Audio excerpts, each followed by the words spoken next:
Welcome back. So in this video tutorial, we'll be focusing on C++ implementation of the queue implementation out of two stacks. So for Java solution, you can watch the third part of this video.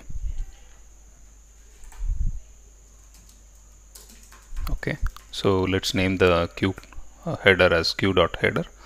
Okay, we'll use IO stream, and then for the STL, for the stack, we would be using STL stack. Okay, namespace std. Okay, the class name is queue. Okay, and we would need stacks, integer stacks. Okay, old stack, and the other stack we'll call it as new stack. Okay, and then we would need a top element. Okay, and then we would also need size. Okay, and let's have the public functions. We will start with the constructor. So constructor, in this case, actually we can initialize top element with -1 and size also with -1, right? Okay, and in the destructor, probably we need to free up the entries that are available in the old stack, if there are any. So we can check if old stack is not empty, right? So probably we would need a while loop, right? Okay, when this is the case, we can pop the entries from the old stack. Okay, so same thing we can do for the new stack as well. If it is not empty, we can remove it from the new stack. Pop.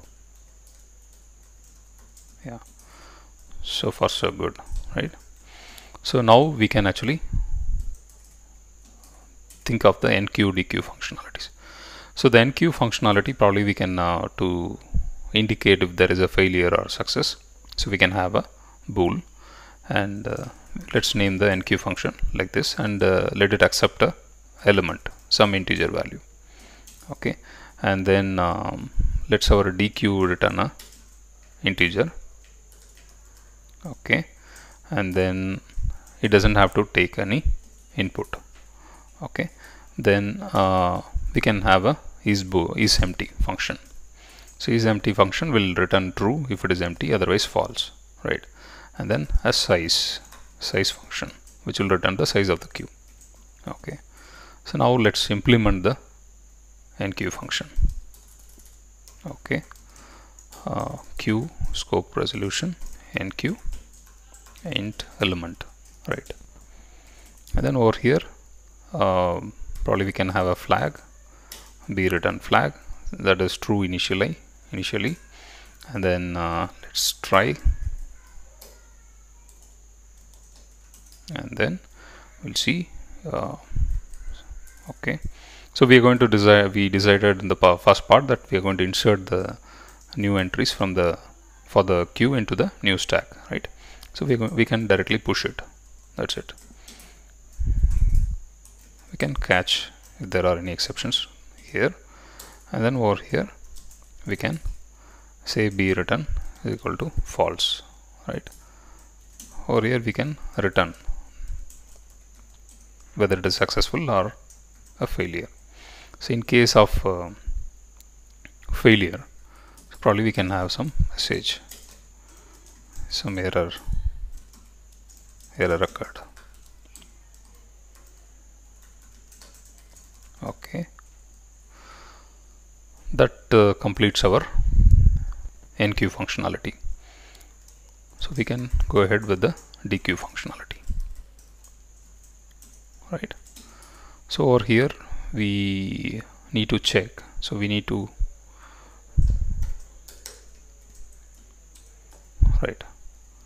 to check if old stack is empty.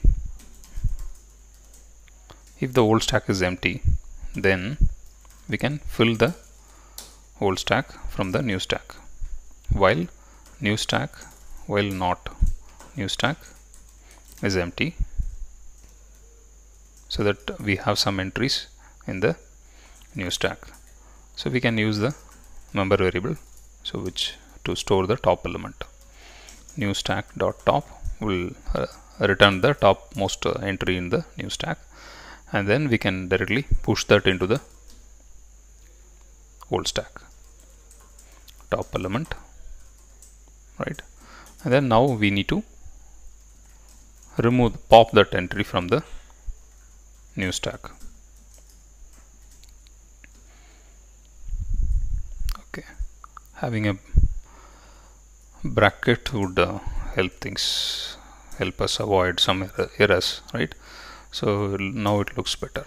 Okay, over here again we can check if old stack is not, when old stack is not empty, right? So we can, when this is not empty, we can retrieve the top element, old stack dot top. Okay, and then we can, before we basically return, we can pop that entry from the old stack. So we popped it, right? So yeah, and then we can return top element.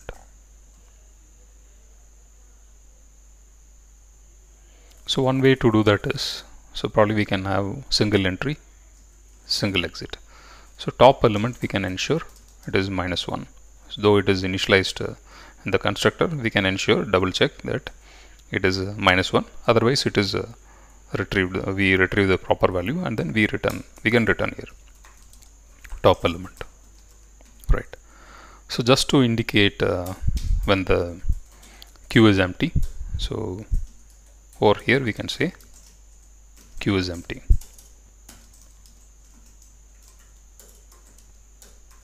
Is empty. Fine.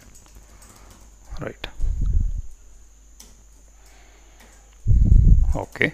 Now, so we are done with the enqueue. We are done with the dequeue. So let's go ahead with the size. Okay, size. So size is pretty simple. So we can retrieve the old stack size and then add that with the new stack size, right?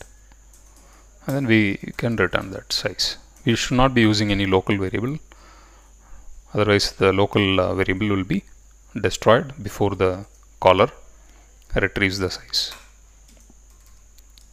And on the same note, so we can implement the isEmpty function. IsEmpty function, basically if we need to check if old stack is empty, and new stack is empty. If both are empty, only then the queue is empty, right? So we can return a true, else we can return a false, right? So now we are done with the implementation of the queue. So we can try to use this, right?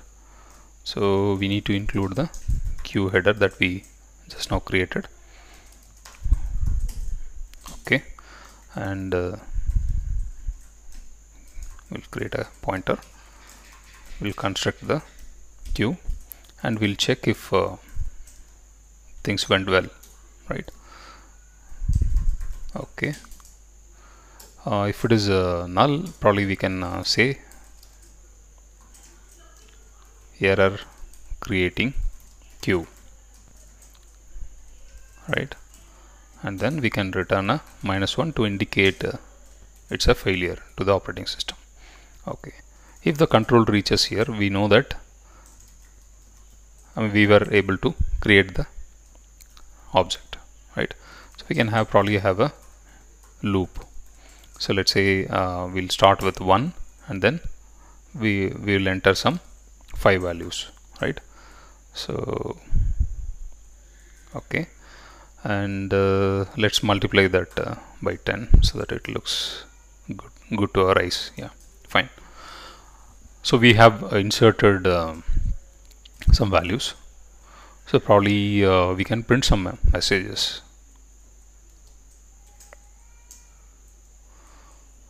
Okay, so we'll say inserted, okay, I into 10 into the queue.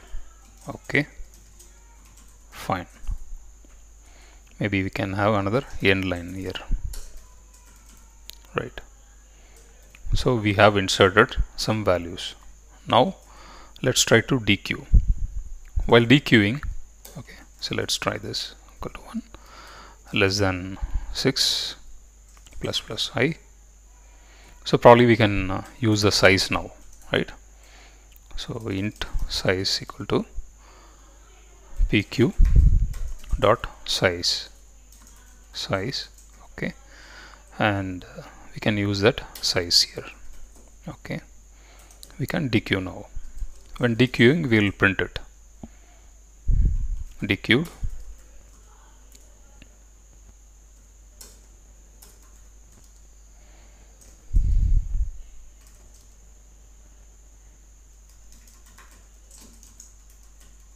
Okay, dequeue, and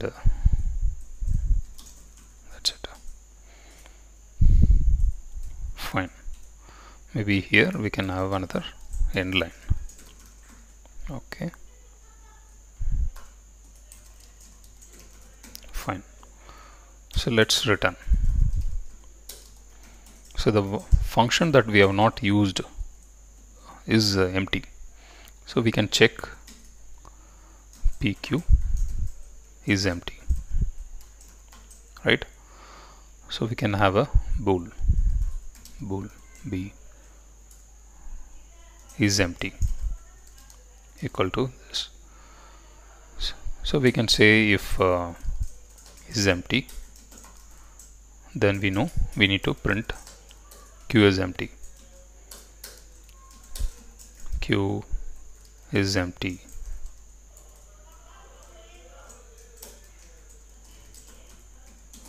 Else q is an empty. Okay, let's compile main and see how it goes. Okay, we have one error in line number 39. Okay, so this is end line. Okay, fine. Yeah, so no errors. So initially q is empty, and then we inserted 10, 20, 30, 40 and 50, and we seem to have dequeued only up to 40. So we'll see what is the problem. So the problem is not in the queue implementation. I believe it should be in the main. Okay, so because in the size, so we are saying less than, and then less than size is not a problem. So over here actually we started with a 1. That's a problem, right?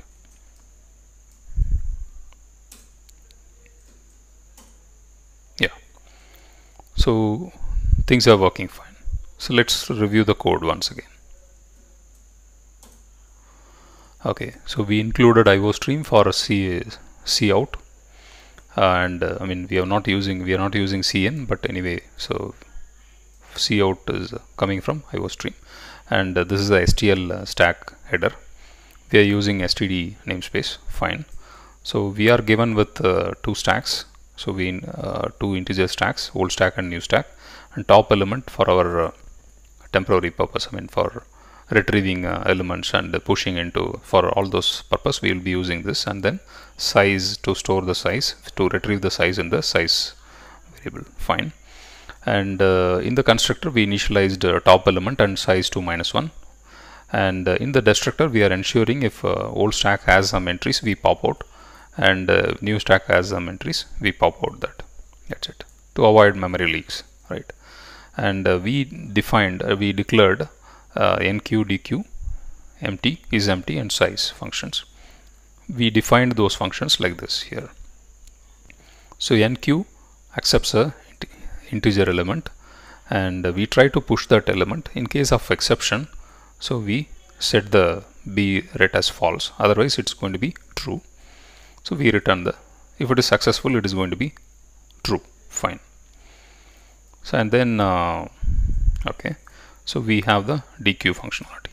So in the dequeue functionality, so what we do, we ensure top element is initialized to -1, and then only when the old stack is empty, so we fill the old stack from the entries from the new stack. So we retrieve the topmost element from the new stack, we push the top element into the old stack, and then we ensure the top element is removed from the new stack. That's it. Now over here, if old stack has some entries, we retrieve the topmost entry, and then we have to basically return that, right? So we are returning in the bottom. So if this condition is false, which means old stack is empty. So I mean basically queue is empty. So we print out a message, queue is empty. So remember, our users, the client of this queue class, shouldn't be aware that we are internally using stack. So all our messages are only from the user point of view, it is a queue. So we say queue is empty, and then we return the top element here. Over here, so we are retrieving old stack size and new stack size and adding that and returning the size. Fine. And is empty, we know that if both the stacks, old stack and new stacks, are empty, we know it is we need to return a true. Otherwise, we need to return a false. Looks good. Okay. So this ends our second part of the video. To watch the Java solution, you can watch my third part. Thank you. If you are interested in watching more such problems, you can actually subscribe to my channel. Thank you.